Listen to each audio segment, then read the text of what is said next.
Hamilton. Gonna talk about a little symmetry. Sarah Brooke Hamilton, Nathan's wife, is a photographer that you may or may not know. So when you go home, please research her.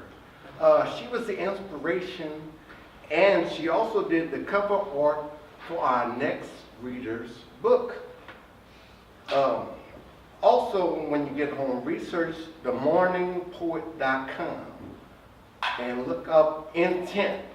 That's the book for our next reader, Christia Madacsi Hoffman.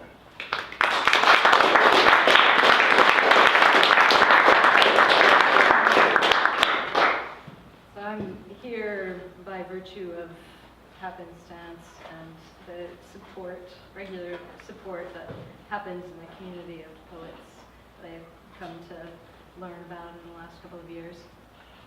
So yeah, Nathan's wife took this photograph, and this is part of a series that inspired me to start writing poetry. Unbeknownst to her, I gave myself a challenge to write 2 lines of verse a day after seeing that she was posting a series of photos, limiting herself to her iPhone, though she's a professional photographer. And this was some years back when there wasn't much you could do with an iPhone. Those 2 lines of poetry turned into completed poems, and ultimately that turned into a book when a friend of mine said, "Hey, what are we going to do with those? I think we should put them all together and publish them." To that end, this is a piece that sort of serves as a manifesto of sorts. Hey, hi. It's called Our Art.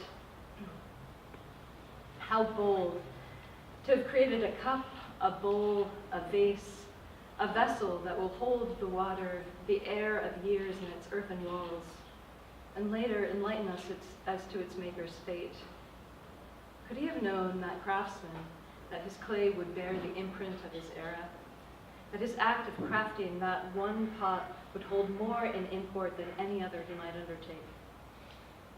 In that work, he would throw the arc of history into high relief and cast a light into his sphere. And so it is our art, whether for purpose, for joy, for beauty, that burns our mark in the fleshless face of time, earns us the regard of a future race. Our art without which bones are the only trace of our being having been.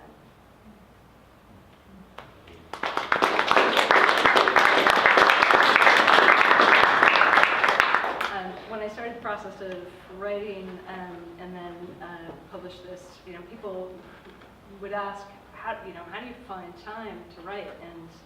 And I've gotten into regular practice such that not writing feels like not exercising, and I can't not find time to do it. But I find that that's true of so many endeavors that we take part in or really want to do. We say, I don't have time to do it. That's the title of this. I don't have time. What does it mean when we renounce our claim in the only thing we truly own? Its value is equal to our years lived and yet to come, but we pronounce it gone so easily and tacitly agree to move along, heads down, to shuffle through our days, find ways to overlook a theft so complete, so commonplace. I don't have time. How can we be bereft of the most plentiful property in the universe? Perhaps we really mean something else. Perhaps it's choice. Our agency we let loose and let custom commit the crime, while mores dictate how we spend our greatest resource. I don't have time.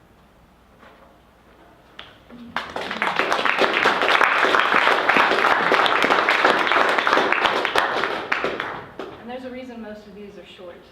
Almost all of the poems that I write are written in one sitting, and sometimes I'll come back to them, but usually I have a regular practice on 2 days a week in the mornings now. Originally it was every morning, just trying to get those 2 verses out, and now it's 2 days, and so they're mostly short, but I try to complete them and sort of complete that practice, that process each time I sit down. And I do it first thing in the morning when I get up after a cup of coffee, because otherwise it's not going to happen. This is called the early hour. It used to feel like stealing, this early hour, taken from obligation to family and house. Though now, when interrupted, I feel the theft myself, of thought, of wandering, before the day's concerns come to table, to desk. Even shy of rest, there's nothing I like quite as well as to be alone in the eastern light, with Wren as my alarm and reminder to tightly guard, whether stolen or by right, the time I've made mine.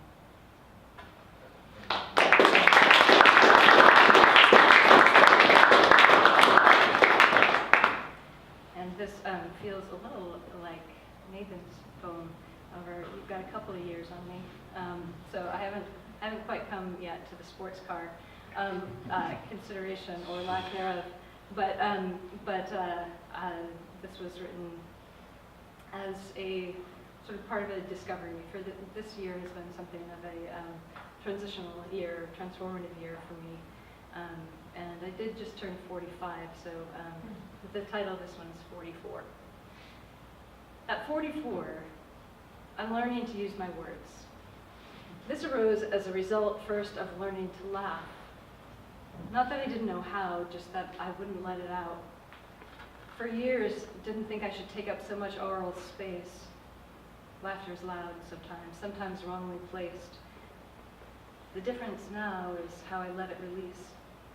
Like the words need, love, want, which often turn letters into what I forever thought was fate.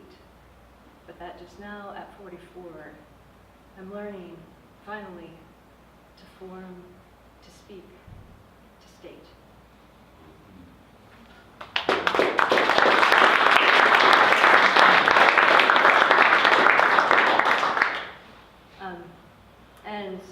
So Amy, who is here with us, had a book launch we just realized a year ago, and I got to read. And the title of her book, which is a tremendous collection called Love Junkie, I asked, is there something that I can read on the theme? And she said, well, anything on the subject of love. And I thought, I don't have anything.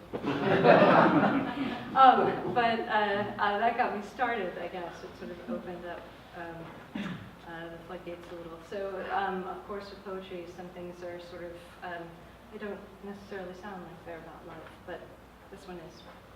It's called The Restoration. In the space between veneer and solid wood, the glue sometimes gives. Separation occurs. It's usually from time and wear, but sometimes from neglect, dry air, or overuse. It takes the right tool, a honed chisel, to pry it loose, to scrape away the desiccated scale of glue, a steady hand, a clamp, and patience to finish the repair. And while the craftsman will always see the alteration, the difference in light and hue, evidence of his skill, his imperfections, the restoration will go unnoticed so long as surface and structure hold.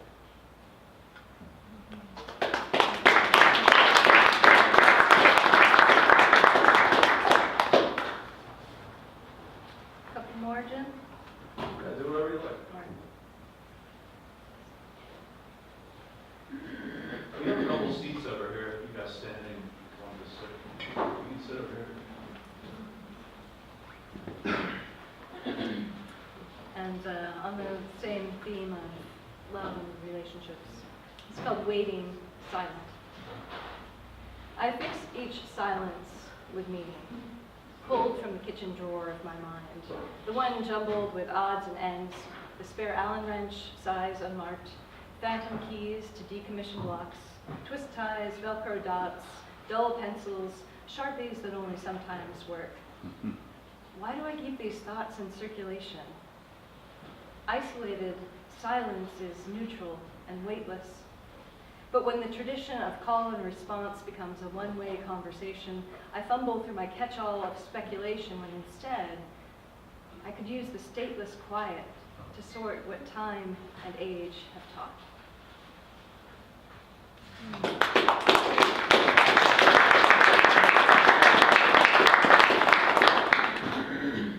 And this I wrote to a friend, it's, I think it speaks to itself, for itself. It's called Face to Face. And some of you might relate. We're meant to love innovation, the constant digital wave, but give me a letter, handwritten, stamped, and mailed, or an illustration drawn in pen, perfect in its imperfection. I'd like to know your mind, translated through ink and lead. Instead, we could try the telephone in lieu of clipped communication, intent abridged by screen, by schedule, the absence of tone. At least there I'd learn your voice. Better yet, I'll take you face to face. To study the upward track of surprise, the fall of disappointment across the corners of your mouth, the edges of your eyes. I think I'd learn to love you, friend. There's risk, I know. We might change our minds about each other, but I'd forego certainty in favor of bone and blood and skin.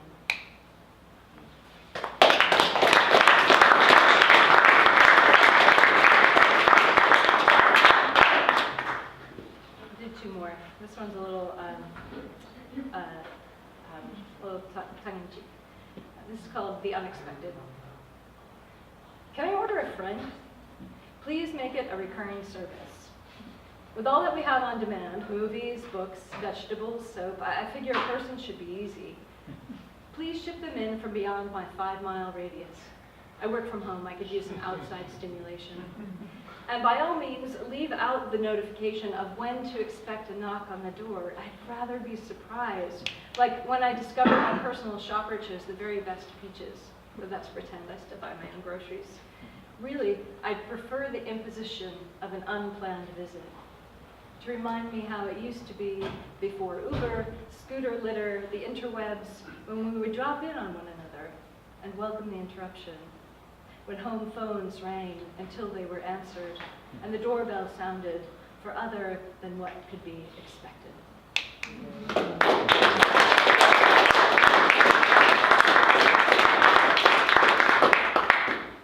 And this last one is from this summer, but since we're coming up on holiday vacation, I thought I'd read it today. It's called Vacation. One of those days with nothing on the calendar, spent at a pace particular to summer, takes balance to get right. Between boredom and freedom, concern over time wasted. We've forgotten how to let go, accustomed as we are to structure, billable hours. It's the cost of doing business, this forgetting. Like meeting a cousin again, the same one who shared your secrets, the spare bed, unscored games in the yard, who's both familiar and strange at once.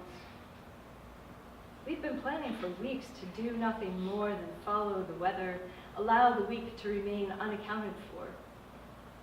It's a lesson in reacquaintance with ourselves and patience in the collective inclination. Thank you.